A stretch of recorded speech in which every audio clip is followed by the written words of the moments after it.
The iron gates of Brackenmere Hall did not open for the man who owned them. Kylam Ashbourne stood in the cold Northumberland road with 3 years of hard travel on his back and watched a stranger refuse him the house where he had been born. He had come the last miles by hired gig from the railway, and the wet dusk had settled over the coast, and above the silver cliffs of Moonwater Haven, the old stone arches sang the way they always had when the tide ran high. Everything was exactly as he remembered it. Only the faces had changed, and every face he could see was set against him. "There is no duke here," the man at the gate said through the bars. He was lean, with a careful voice and pale eyes, and he wore the good black coat of an upper servant, as though he had grown used to it very quickly. "His Grace died abroad above a year ago. It was read in the church and printed in the county paper.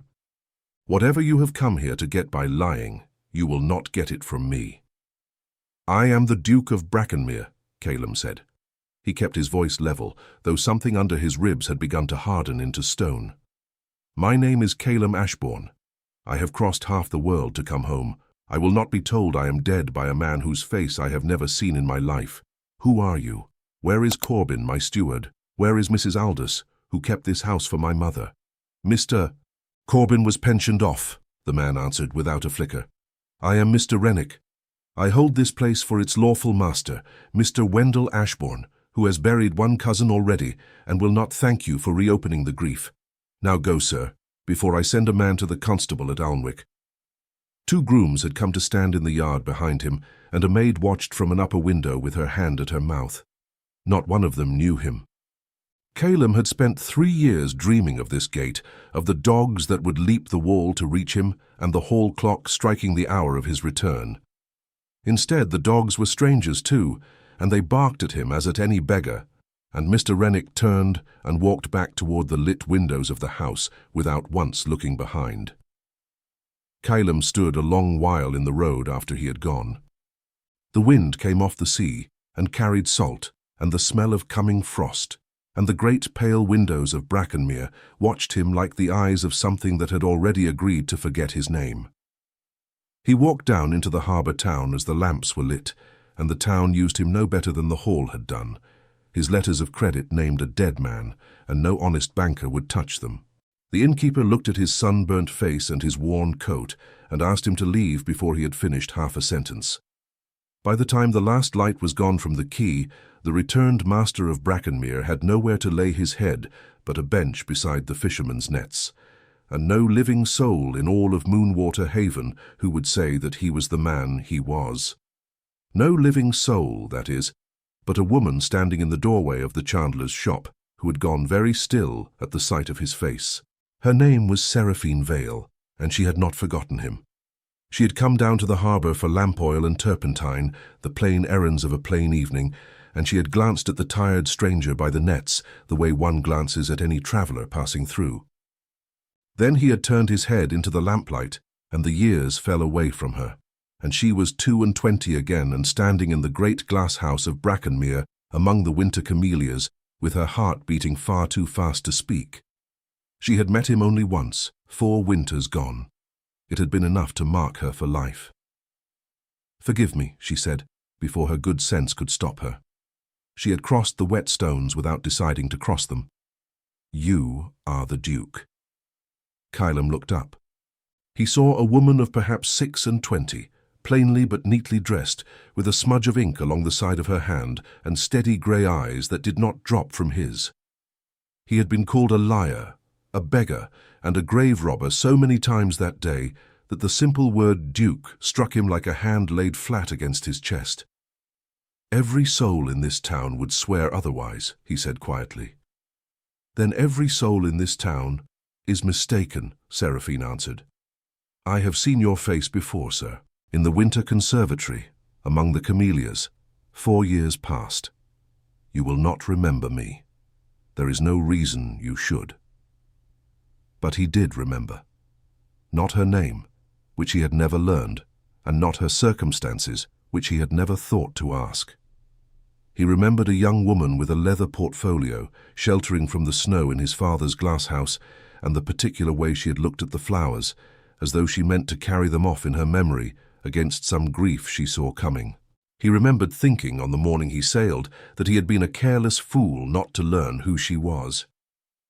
"I remember the camellias," he said, "and I remember the young woman who was drawing them."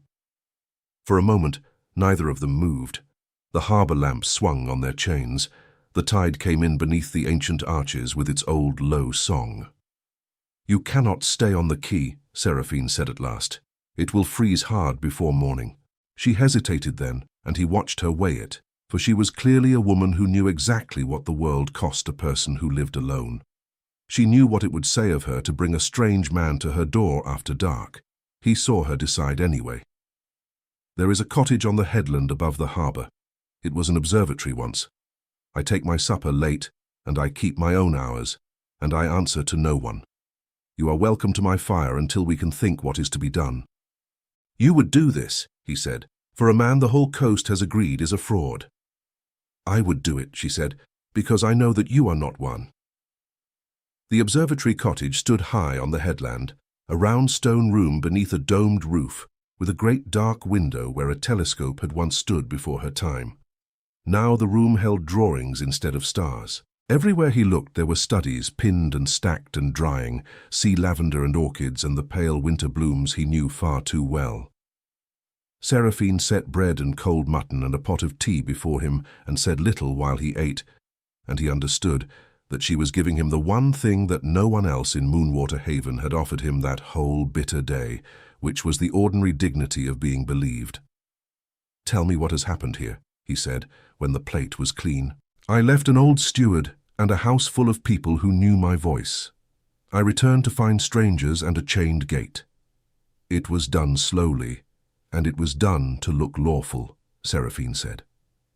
She sat across from him with her hands folded and told it plainly. "A little more than a year ago, a man of business came up from London. Then, in the winter, the notice of your death was read in the church and printed in the paper. They said you had died of a fever in the islands. Your cousin, Mr. Wendell Ashbourne, came north to take up the estate as your heir. The old servants were pensioned off or turned away. Mr. Rennick came as the new steward. Nobody questioned it. Why would they? A duke had died far from home. It is a common enough sorrow, and the county has short memories." "I wrote," Kylam said, and his voice had gone rough. "From Smyrna, from Rhodes, from every port that held a mail packet. I wrote home more times than I can count. Not one letter was ever answered." Seraphine was quiet for a moment. Then she rose, went to a small chest beneath the great window, and drew out a single folded paper, worn soft along its creases as though it had been handled many times over. "One of them was answered," she said, "by me." She laid it in his hands. It was his own letter, in his own hand, directed to the housekeeper of Brackenmere Hall. It had crossed the sea and come up the coast, and by some carelessness of a postboy it had been left at the observatory cottage instead of carried up the hill to the great house. Seraphine had opened it, seen the name and the seal, and understood at once that it was not hers to keep. When she had walked up to the hall to deliver it, the gates had been shut against her too, and Mr. Rennick had told her the Duke was long dead, and the letter a cruel and clumsy trick. "So I kept it," she said. "I did not know what else in the world to do with it." "Read the date, sir." Kylam read it. The letter was dated the spring of the year before, a full 2 months after the winter, in which the county paper swore that he had died. He sat very still, holding the proof of his own living in his 2 hands, and felt something settle in him that had been loose and rattling since the gate. He was not mad. He had not dreamed his own life into being. "Then there was no fever," he said slowly. "No misfortune in the islands. Someone wished me dead. And finding that I would not oblige them by dying, they decided to make it so upon paper." "Yes," said Seraphine, "and that someone is sleeping in your bed tonight beneath your roof, spending your name as though it were a coin. They agreed on almost nothing that first night, except one thing, that he would not go alone to the magistrate. A ragged stranger with a wild story and no witness would be laughed out of the county or clapped in irons for the very fraud he came to expose. What Kylam needed was proof that could not be waved away, and the proof lay behind the locked gates of his own house. "There is a way in," Seraphine said the next morning, over a fire she had built up hard against the frost. "The winter conservatory, where the camellias grow. Old Mr. Beale still keeps the gardens. He served in your father's time and your grandfather's before that. He will not turn the true duke from the door." "You are very certain of a man you tell me I have never met." "I am certain of a gardener who wept in the churchyard when they told him you were dead," she said, "and who has never for one day believed a word of it." So it began, in the grey hour before dawn, along the cliff paths where the sea lavender had gone brown and brittle and the wind cut like a whetted blade. Seraphine knew every rock and hollow of that coast, for she had walked it for years with her drawing-box under her arm, and she led him by ways no stranger could have found in the dark. They came to the garden wall behind the great glass house as the sky turned the colour of pewter, and there, among the sleeping beds with his hands deep in the cold earth, they found the old gardener, Corvin Beale, on his knees over a frost-bitten root. He looked up. He looked for a long time, and his mouth worked, and no sound came. Then he got slowly to his feet with his cap crushed in both hands and his eyes streaming, and he said, "Your Grace, God be praised. I told them. I told every last one of them that you would come home." "Then I have one man in England who knows my face," Caleb said, and his own voice was not steady. "You have two," Seraphine said softly. "Beale hid them among the camellias, which had gone on blooming through all of it, indifferent to grief and greed alike, their pale flowers glowing in the grey light like small, quiet lamps. There, sheltered by the glass and the flowers, they learned how deep the thing ran. Beale had heard the new servants talk when they thought no gardener was listening. He knew that Mr. Rennick kept a strong box of papers locked in the steward's room. He knew that Mr. Wendell Ashbourne, who now called himself the master, was an unhappy man who drank alone in the evenings and started like a hare at every knock upon a door. "He does not carry himself as a thief carries himself," Seraphine murmured, watching a candle gutter in Beale's little potting room. "He carries himself as a man who is afraid of something." "Perhaps he has good cause to be," Caleb said. "Or perhaps," she said, and her grey eyes came up to him, "he is not the one you ought to fear." It was the first of the questions that would come between them, and it grew sharper as the short winter days went on. They met in secret, sometimes in the potting room, sometimes in an old glass conservatory at the edge of the grounds, whose panes had gone green and blind with age, passing between them whatever Beale could gather and whatever Seraphine could copy out in her quick, sure hand. Caleb wanted to storm the house in daylight and drag his cousin before the law. Seraphine counselled patience and evidence and care, and it wore on him like a stone in a boot. "You want so badly to be known again that you will throw away the only chance we have of proving it," she told him one evening, low and fierce, when he had spoken once more of walking up to the door and demanding entry. "If you go now, with nothing but your face and the word of a woman who lives alone, they will call me a poor creature who has been deceived, and you a rogue who has turned her silly head for the price of a roof. And then the gate will close, sir, and this time no key on earth will open it." "And if I do nothing," he answered, sharper than he meant, "I remain a dead man in a borrowed coat, sheltering on the charity of a lady whose good name I am spending by the hour." That silenced her, for it was true, and they both knew that it was true. Every day that she was seen on the cliff paths at odd hours, every night that a lamp burned late in the round window of the observatory, added another line to a story the village would be only too glad to tell aloud. She had built a small and careful life on that headland, a woman alone earning her bread by her drawings, respectable by the thinnest of margins, and she was staking every thread of it on a man she had spoken to exactly twice in her life. The cost came due sooner than either of them expected. 3 mornings later, in the lane above the Chandlers, Seraphine met the wife of the curate, a stout and watchful woman named Mrs. Pole, who planted herself squarely in the path and would not get round. "Miss Vale," said Mrs. Pole, in the voice of one performing a duty she relishes, "it is spoken of in the village that you have taken a man into your cottage, a vagrant, a stranger who troubles the hall with mad tales. I say this in Christian kindness, as no one else will. A woman in your situation has only her character, and character once spent is never bought back. Seraphine felt the cold go through her that had nothing to do with the frost. She thought of everything she had built, thread by careful thread. She thought of how easily it could be pulled down. "I thank you for your kindness," she said, and her voice did not shake, which surprised her. "But you are mistaken for the man, Mrs. Pole. Time will tell you how far." She walked on with her chin up and her heart going hard, and she did not look back, and she understood as she walked that she had just chosen. She had weighed the whole of her small, safe life against a stranger's truth, and she had let the safe life go. She did not tell Caleb of it, but he saw something in her face when next they met in the green conservatory, some new tautness about the mouth, and he was not a stupid man. "They have begun on you," he said. It was not a question. "They began on me the moment you sat at my table," she answered. "It is no matter." "It is every matter." He set down the paper he had been reading. "Why do you do this? Truly. What is it you want from Brackenmere when it is mine again? Name it, and if it is in my gift, you shall have it. I would rather owe you an honest debt than let you ruin yourself for nothing." Seraphine went very still. When she answered, her voice was quiet, but there was iron laid along the bottom of it. "I want nothing from Brackenmere," she said.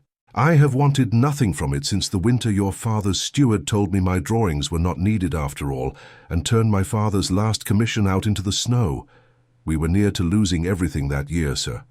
My father was ill and could not work, and the cottage and the little we had hung on that one payment. And then a gentleman I did not know came into the glass-house out of the storm, and found me shivering over my portfolio, and asked me very kindly whether the estate had paid me for the work I had done. When I told him it had not, he saw that it was done. Quietly, that same week, without a single word said of it afterward, and without ever once learning my name." Caleb stared at her across the dim green room. "I never knew your circumstances," he said slowly. "I never asked. I only saw that you were cold, and that the work was good, and that a thing had been done that ought not to have been done. You saved my home," Seraphine said. "On a winter afternoon you have plainly forgotten. My father lived another 2 years in comfort because of it, and died in his own bed. So do not ask me what I want from your house.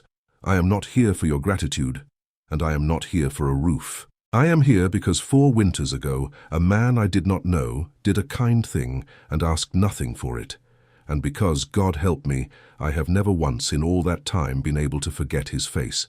When the whole coast turned him from his own gate like a dog, I could not make myself be one more door shut against him. That is all of it. That is the whole of it." For a long moment there was only the sound of the sea beyond the glass and the small hiss of the failing candle between them. "I am sorry," Caleb said at last, "that I doubted you, even for a moment. It seems I have grown so used to being doubted that I have learned to deal the same wound out in return to anyone within reach. It is a poor habit. You have suffered by it, and you least of all deserve to." "You are forgiven," she said. And then, because the moment had grown too large for so small a room, she looked down at the paper in her lap and added, in another voice entirely, "You are also, at present, resting your elbow squarely upon a study of a camellia that took me the better part of a morning, and you are ruining it."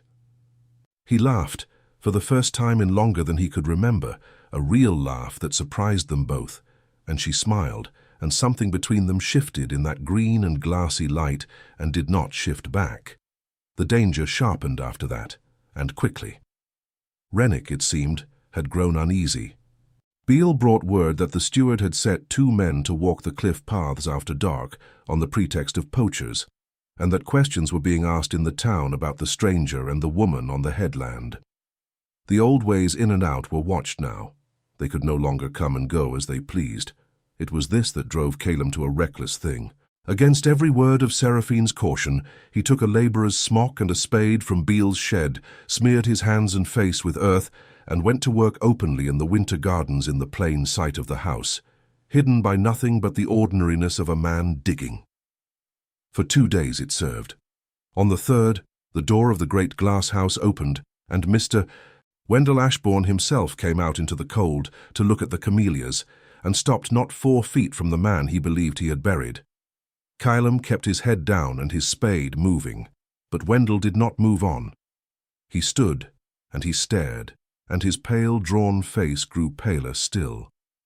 "You," Wendell said. His voice was thin. "Look at me, fellow. Have I seen you before?" Kylam straightened slowly and looked at his cousin, and found that he could not hate him. Wendell Ashbourne was a wreck of a man, H-collar loose, hands unsteady, grief carved into every line of him. He did not have the face of a man enjoying a stolen inheritance. He had the face of a man haunted. "I doubt it, sir," Kylam said, roughening his voice. "I am new come to the gardens. You have his look about you." Wendell's throat worked. "My cousin. The Duke, that was. He died abroad, you understand. In the islands. I never even saw him laid to rest. There was no body brought home, only the papers. Only the papers came home." He passed a shaking hand across his eyes. "I did not want any of it, do you know that? I would give it all back this hour if he would only walk through that gate. Some nights I dream that he does.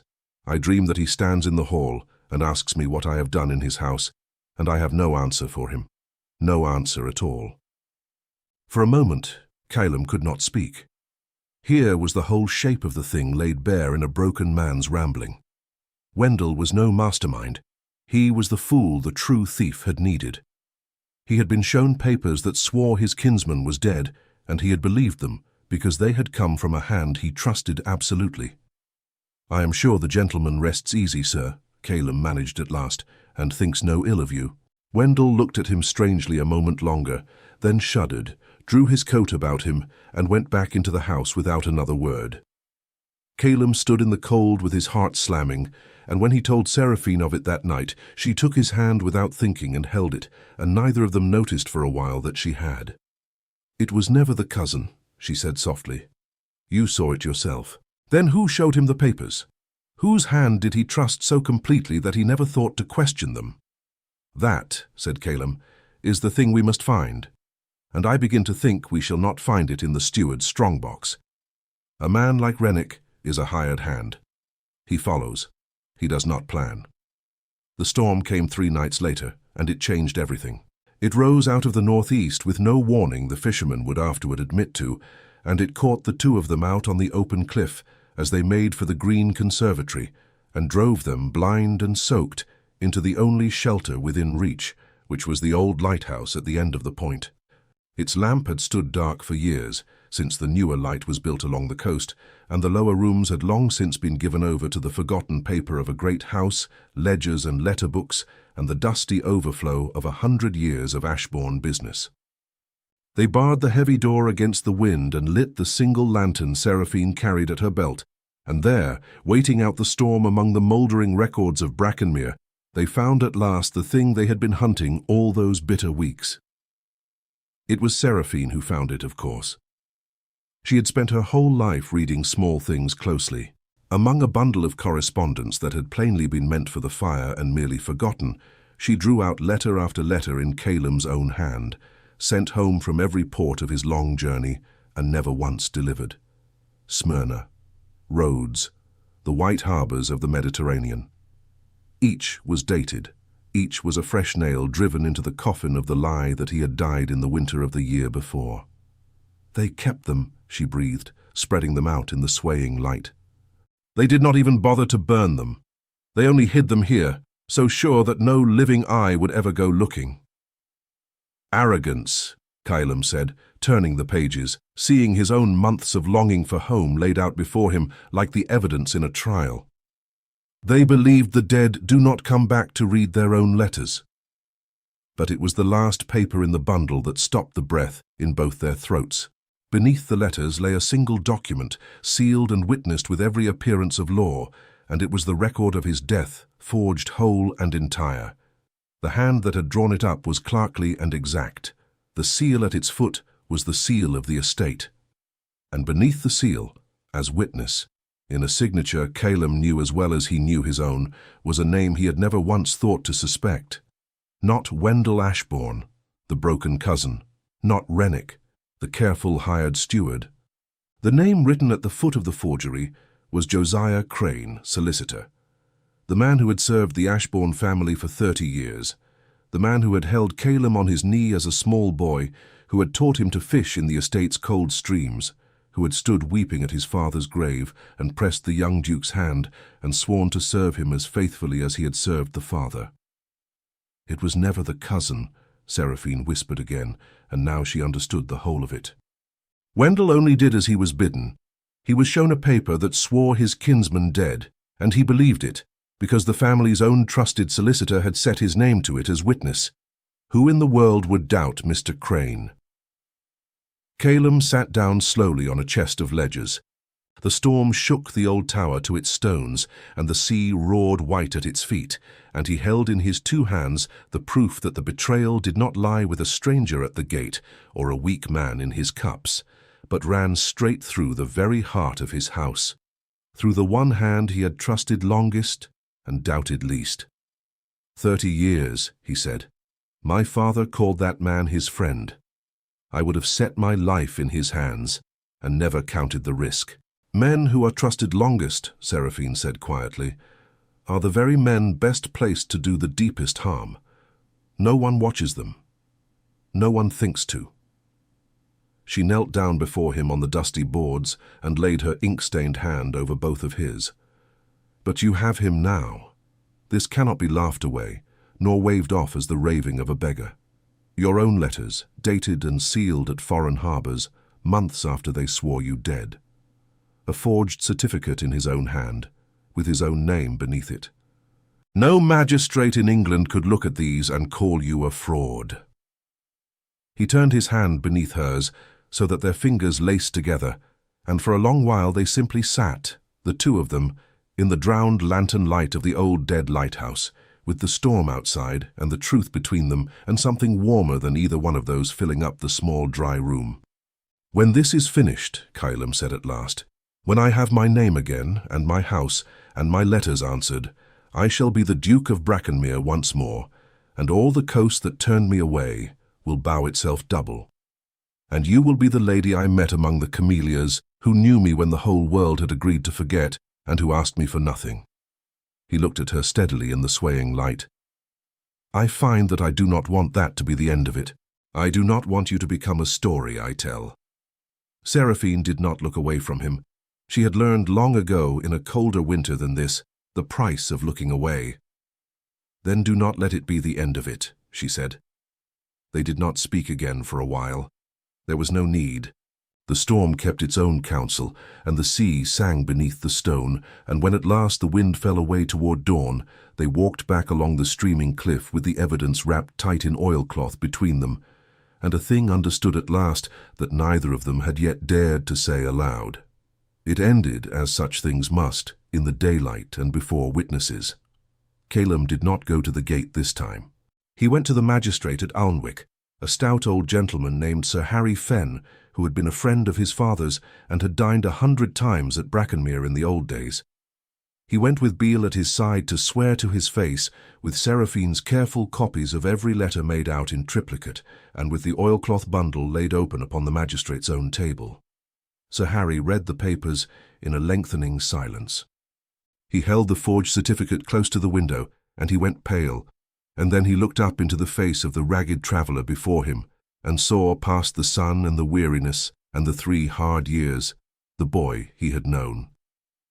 Good God, Sir Harry said softly. Calum, it is you. It has been you the whole while. He sent that same hour for the constables and for Mr. Josiah Crane. The solicitor came expecting to be asked to squash some small nuisance, some vagrant's foolish claim. He came in his good coat with his easy professional smile. He found instead a dead man sitting alive at the magistrate's table, and his own hand upon the forgery laid out plain before him, and 30 years of trust turned to grey ash in a single moment while he stood in the doorway. He did not so much confess as come apart at the seams. It had begun with small thefts, years before, Sums quietly moved and figures gently altered while the old duke lived and trusted him. Each concealment had required a larger one to hide it, and the larger ones larger still, until the only theft great enough to bury all the rest was the duke himself.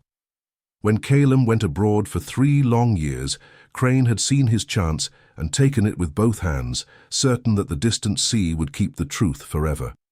He had forged the death, coached the frightened cousin, hired the careful steward, and settled in to enjoy a house of secrets. "You would have let him hang for a fraud," Sir Harry said, low with disgust, "in his own county, at his own gate." Crane had no answer. In the end, there is never an answer for such a thing. Wendell Ashbourne, when the whole of it was laid bare to him, wept with something very near to deliverance. He had never wanted the estate. He had grieved his cousin honestly and moved into a dead man's house, believing himself the last of a broken line, and he had felt the wrongness of it in his very bones every day, without ever once understanding its shape. He gave up the keys before he was asked for them, and begged only to be allowed to go away quietly to a small living in the south. Calum, who had learned a great deal in 3 hard years about the long distance between guilt and mere weakness, looked at the ruin of the man and let him go. Rennick fled the county in the night and was not pursued with any great heat, for he was a follower and not a maker of the crime. Josiah Crane went to answer for his 30 years before a court that took a far colder view of them than his victims had. And Calum Ashbourne walked back through the iron gates of Brackenmere Hall as its rightful master on a bright, hard morning with the frost still silver on the grass and the camellias burning pale in the glass house, and this time the gates swung open for him, and the household that had barred him stood white-faced and bowing in the yard. He could have gone up alone to the house that was his again. He did not. He stopped in the open gateway and turned and put out his hand, and Seraphine Vale, who had known him when all the world had forgotten, took it and walked in through the gate beside him. The winter that followed was a hard one along that coast, but the glass house was kept warm against it, and the camellias bloomed, and a lady with ink along the side of her hand was often to be found among them with her drawing-box, no longer sheltering from any grief, drawing the flowers for the pleasure of it, and for no payment she could be cheated of. Mrs. Pole, the curate's wife, called at the hall within the fortnight to say how very glad she had always been to count dear Miss Vale among her particular friends, and Seraphine received her with perfect grace and offered her tea, and said nothing at all, which was its own kind of justice. What had begun among those pale flowers 4 winters before came at last to its proper season. They were married in the small stone church at Moonwater Haven, quietly, in the spring, when the sea lavender was pushing its first green up between the rocks and the tide sang high beneath the arches. And if the county had once whispered about the lonely woman on the cliff path, it whispered now only that the Duke of Brackenmere had chosen a great deal better than his rank required of him, which was no more than the plain truth. Some 6 years on a fine still evening in the early summer, a small girl of 5 with her mother's steady grey eyes and her father's dark hair sat upon the warm stone floor of the great glass house and demanded, as she often did, to be told the story of the gate. Seraphine set aside the drawing in her lap. Calum, grey now at the temples and easy in the way of a man long since at home in his own life, lifted the child up onto his knee. "There was once a man," he said, "who came home from the far side of the world and found that everyone he had known had agreed to forget him.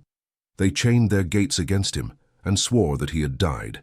He walked the whole length of the harbour in the cold, and not one soul in all the town would speak his name." "But somebody knew him?"